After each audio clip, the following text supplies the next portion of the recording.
Halo semuanya, kami dari kelompok 7 kelas LPC pagi. Di sini kami akan mempresentasikan materi e-procurement mata kuliah TIPK atau Teknologi Informasi untuk Produktivitas Kerja, dan dosen pembimbingnya yaitu Pak Fandi Bestario Harlan, ST MMT.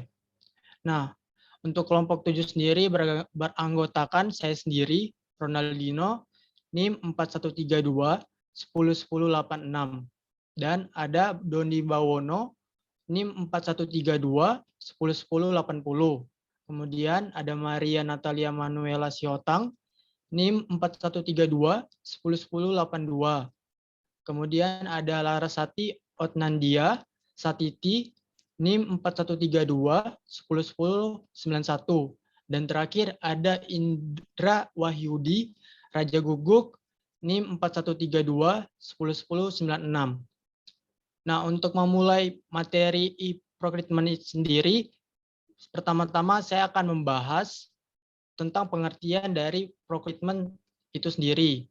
Nah, procurement dalam bahasa Indonesianya yaitu pengadaan, yang berarti sebuah kegiatan yang dilakukan oleh sebuah perusahaan untuk membeli barang, peralatan, usaha, mesin produksi, atau bahan-bahan bangunan, equipment, reparasi, dan jasa yang sedang dibutuhkan oleh perusahaan tersebut. Jadi contohnya misalkan teman-teman ada yang ingin memulai bisnis dari bidang perkafean atau bisnis di bidang lainnya. Nah, tentunya teman-teman harus mencari supplier atau pemasok. Nah, kegiatan inilah yang disebut sebagai procurement. Selanjutnya, kita masuk ke dalam materi yang sudah saya singgung sebelumnya, yaitu e-procurement. Nah, untuk pengertiannya sendiri, yaitu kegiatan pengadaan barang atau jasa secara elektronik yang difasilitasi oleh software atau perangkat lunak atau web dan koneksi internet dengan memanfaatkan teknologi komunikasi dan informasi. Nah, untuk e-procurement ini sendiri sudah menggunakan atau memanfaatkan teknologi, sehingga sistem atau kegiatan pengadaan akan jauh lebih efektif dan lebih cepat, serta sistematis. Selanjutnya, kita akan membahas tentang perbedaan dari e-procurement dan procurement. Seperti yang sudah saya bahas sebelumnya tentang pengertian dua hal ini, dapat kita simpulkan bahwasannya perbedaan dari dua hal ini yaitu ada pada dalam pelaksanaannya. Untuk procurement sendiri dilaksanakan secara manual sehingga masih membuat ketidakefisien dalam proses pengadaan serta menimbulkan kerumitan dalam menyangkut banyak pihak. Sedangkan untuk e-procurement sendiri sudah memanfaatkan teknologi, sehingga dalam proses pengadaannya akan lebih efektif, lebih cepat, dan lebih sistematis. Kemudian kita akan membahas tujuan dari e-procurement itu sendiri. Yang pertama, yaitu untuk mempercepat proses pengadaan dan pembelian barang kepada vendor. Kemudian untuk memperbaiki tingkat layanan kepada para pembeli, pemasok, dan pengguna. Kemudian, untuk mengoptimalkan tingkatan-tingkatan inventory melalui penerapan praktek pengadaan yang efisien.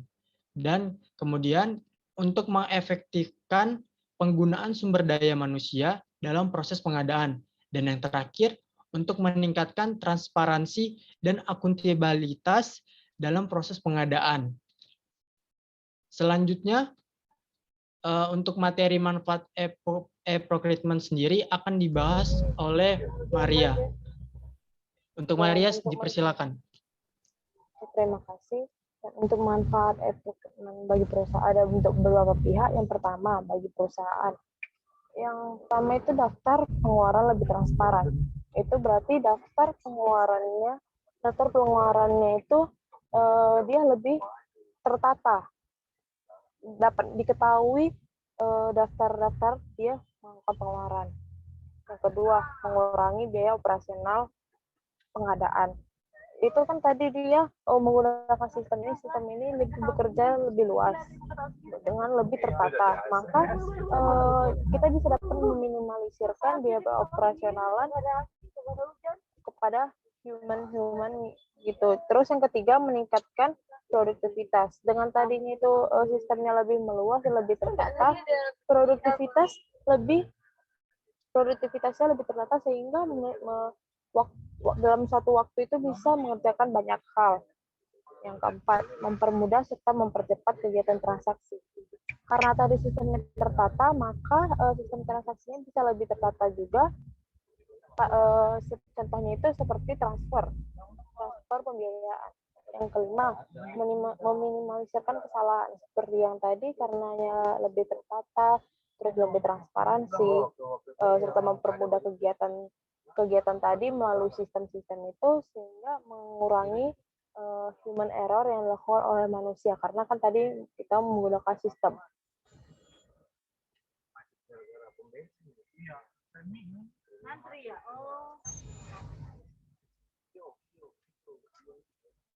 Terus bagi pemerintah, yang pertama, mengurangi biaya bisnis dengan margin yang tinggi. Yang kedua, meningkatkan efisiensi dan transparansi. Sama seperti tadi, bagi perusahaan tadi itu, dengan transparansi itu semuanya lebih tertata. Yang ketiga, mengatur lingkungan yang terbuka dan adil dan fair. Karena dengan kan terbuka, adil dan fair, maka para pebisnis, para pemilik perusahaan itu sulit melakukannya kecurangan karena tadi balik lagi karena sifatnya yang transparan. Yang keempat, itu mendukung program pemberantasan korupsi oleh pemerintah. Kan tadi di ceritanya itu dia lebih transparan dan tertata. Maka orang-orang yang hendak melakukan korupsi itu sulit untuk melakukannya, karena kan kalau misalnya ada pengeluaran yang tidak diketahui kemana, maka langsung mudah diketahui. Yang kelima, mendukung pembangunan ekonomi nasional. Uang yang bisa dikorupsi orang itu, yang hendak mengkorupsinya, itu sebenarnya itu bisa, kalau tidak dikorupsi itu bisa dialokasikan ke tempat-tempat, ke bagian-bagian yang bisa meningkatkan mutu, sehingga untuk pembangunan ekonomi nasional bisa menjadi lebih tinggi.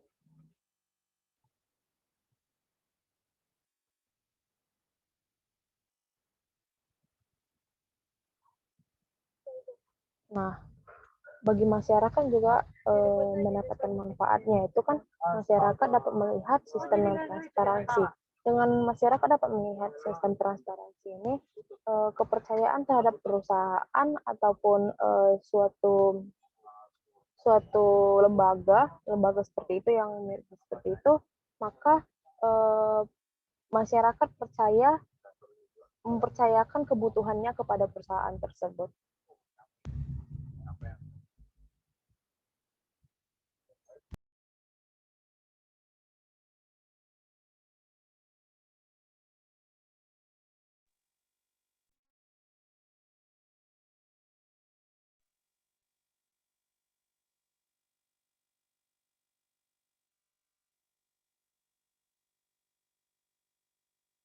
Baiklah, untuk materi prinsip-prinsip dalam pelaksanaan e-procurement akan dijelaskan oleh Indra. Untuk Saudara Indra, dipersilakan. Baiklah moderator, terima kasih. Jadi saya akan menjelaskan tentang prinsip-prinsip dalam pelaksanaan e-procurement. Jadi yang pertama itu ada pengiriman barang atau pelaksanaan jasa ke tempat yang lebih tepat. Prinsip ini memastikan bahwa barang atau jasa akan dikirimkan ke alamat yang benar sesuai dengan sistem. Dan tidak hanya itu, akomodasi dan mobilisasi akan diatur secara otomatis dan menjadi efisien bagi semua pihak. Dan yang kedua itu ada terkirim tepat waktu dan selesai tepat waktu. Melalui e-procurement, barang atau jasa akan sampai tepat pada waktu yang telah ditentukan. Tentunya hal ini akan membantu perusahaan untuk menjalankan proses bisnisnya tepat waktu dan tidak ada lagi pemberhentian produksi karena alasan kekurangan bahan.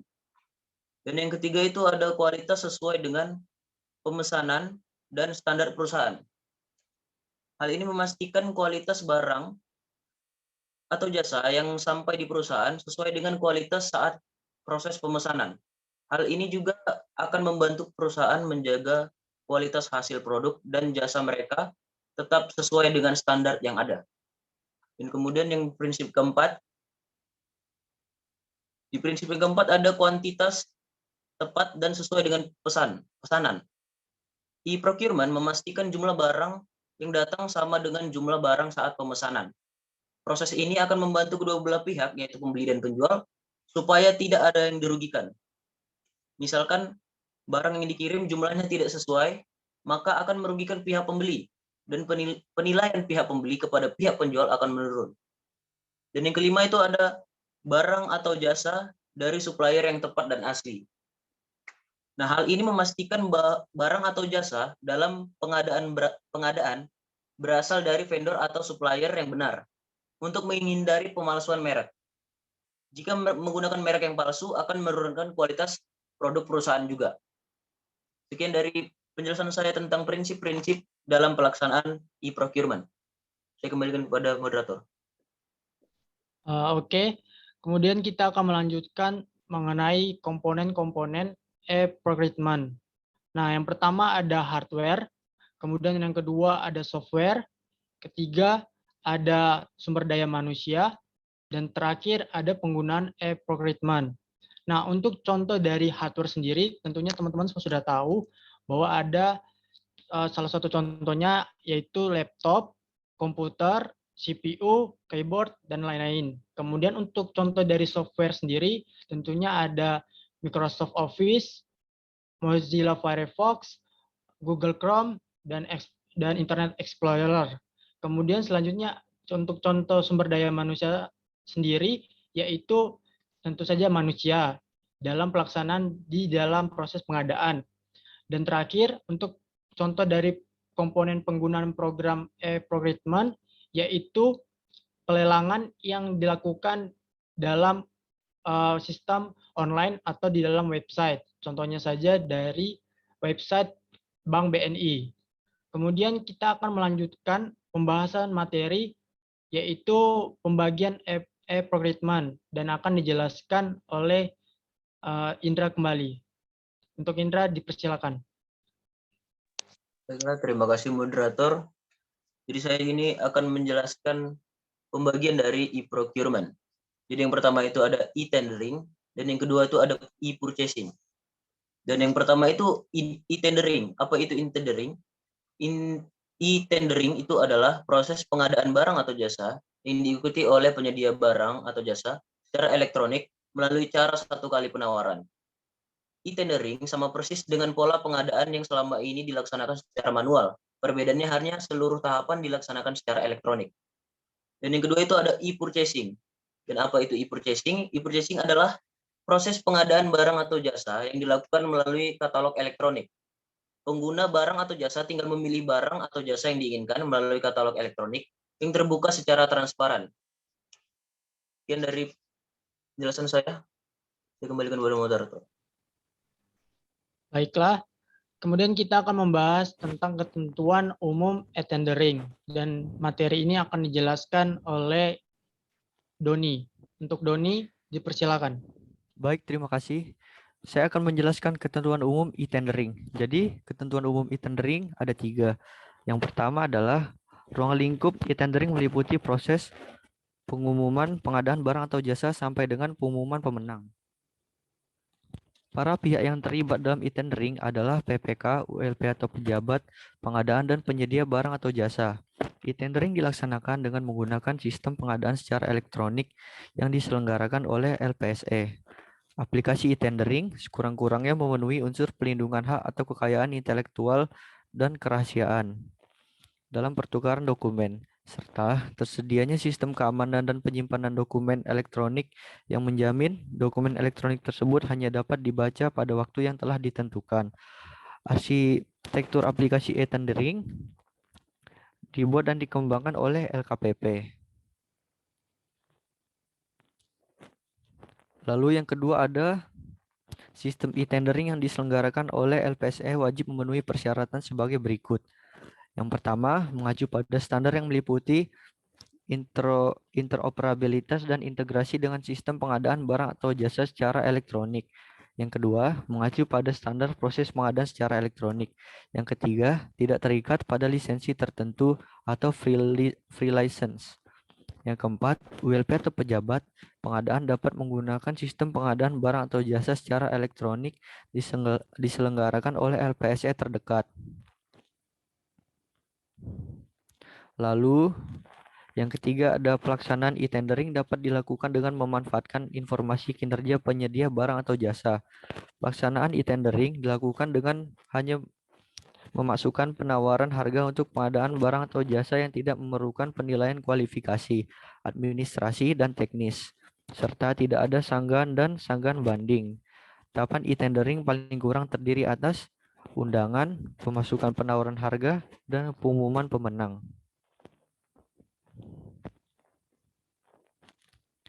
Selanjutnya, saya juga akan membahas tujuan dilaksanakannya e-purchasing. Yang pertama, ada terciptanya proses pembelian barang atau jasa secara langsung melalui sistem katalog elektronik sehingga memungkinkan semua ULP atau pejabat pengadaan dapat memilih barang atau jasa pada pilihan terbaik. Yang kedua, ada efisiensi biaya dan waktu proses pemilihan barang atau jasa dari sisi penyedia barang atau jasa dan pengguna.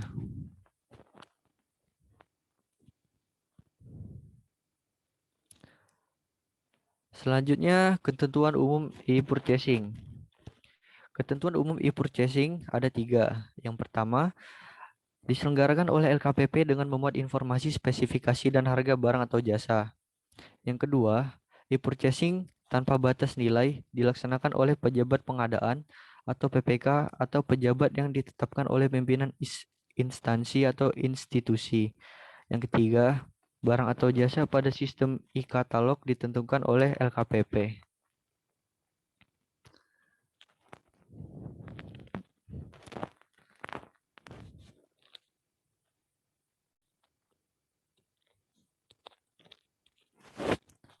Sekian penjelasan dari saya. Terima kasih, saya kembalikan kepada moderator. Oke, baiklah. Kemudian kita akan membahas tentang tahapan e-procurement. Dan untuk materi ini akan dijelaskan oleh Laras. Untuk Laras, dipersilakan. Baik, terima kasih kepada moderator. Jadi tahapan dari e-procurement sendiri ada 10. Yang pertama itu persiapan, di mana persiapan itu dilakukan antara PPK dan panitia terpusat untuk memproses dokumen pilihan. PPK sendiri merupakan pejabat pembuat ketentuan, di mana pada saat persiapan e-procurement berbeda dengan konvensional. Kalau misal perbedaannya dari tahap pengadaan, dokumen yang terpilih, serta bukti surat penawaran beserta lampirannya. Nah, yang kedua itu mengenai LPSE. LPSE sendiri merupakan lembaga pengadaan secara elektronik, di mana termasuk dalam unit khusus dalam lembaga pemerintah yang berfungsi sebagai penghubung antar lembaga, di mana tugas dari LPSE ini sangat penting, membuat username, password, menjaga, merawat, serta memperbaiki dari sistem e-procurement sendiri. Yang ketiga itu ada pengumuman, di mana pengumuman itu lebih efisien dan lebih praktis menggunakan e-procurement karena memanfaatkan laman resmi sebagai media pelangganan. Di mana pengumuman dari pengumuman tersebut dari e-procurement itu lebih jauh lebih modern. Misalkan kalau kita menggunakan konvensional, pada surat kabar bekerja waktu kerjanya itu hanya 1 hari, sedangkan dalam e-procurement itu bekerja dalam 7 hari. Nah, yang keempat itu ada namanya yang keempat ada namanya pendaftaran, di mana pendaftaran ini dilakukan secara online, perbedaan dengan konvensional yang dilakukan secara offline, di mana para panitia melakukan pengecekan dari peserta yang melakukan pelelangan seperti contohnya. Yang kelima adanya NWIZing atau namanya proses penjelasan, di mana pada proses ini merupakan proses yang sangat krusial, di mana panitia dan pihak terkait berkumpul dalam satu tempat. Maksud berkumpul dalam satu tempat ini berkumpul dalam satu ruang meeting yang dilakukan secara online. Karena setelah kita melakukan pelelangan pasti akan kepala tuh secara setiap panas gitu ya. Jadi kita harus meredam amarah-amarah ataupun emosi-emosi tersebut. Selanjutnya yang keenam ada pemasukan dokumen. Pemasukan dokumen ini merupakan aplikasi khusus yang bertujuan untuk menggabungkan file, di mana aplikasi ini dibuat oleh lembaga sandi negara yang kemudian diunduh dalam akun masing-masing pihak terlibat. Nah, sistem ini dikenal dengan sistem penggabungan file yang dilakukan secara dikompres dan dienkripsi. Lalu panitia melakukan evaluasi. Selanjutnya yang ketujuh ada namanya pembukaan dokumen.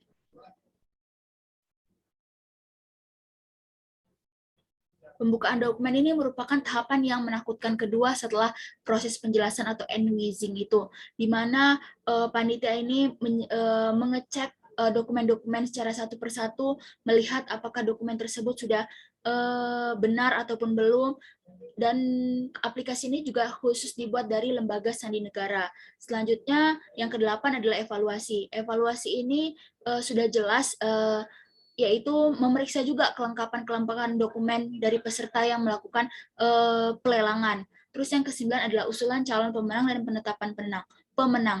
Proses ini termasuk dalam golongan yang cukup gampang karena dilakukan dengan mengklik dan sedikit pengetikan, di mana pada saat itu panitia hanya bertugas untuk mengklik nama peserta, kemudian PPK atau pejabat pembuat komitmen yang menulis, kemudian PPK itu memeriksa seluruhnya, seluruh dokumen-dokumennya, terus dengan cara login ke laman e-procurement sendiri.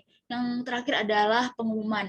Pengumuman sendiri dapat diakses pada website LPSE, yaitu lembaga pengadaan secara elektronik. Kita bisa melihat siapa yang berhak menerima pelelangan tersebut. Sekian dari penjelasan saya, akan saya kembalikan kembali ke moderator. Baiklah, sekian dari presentasi kami tentang materi e-procurement. Apabila ada kesalahan kata dan salah pengucapan selama presentasi ini dilaksanakan, kami meminta maaf dan terima kasih atas perhatiannya. Selamat sore.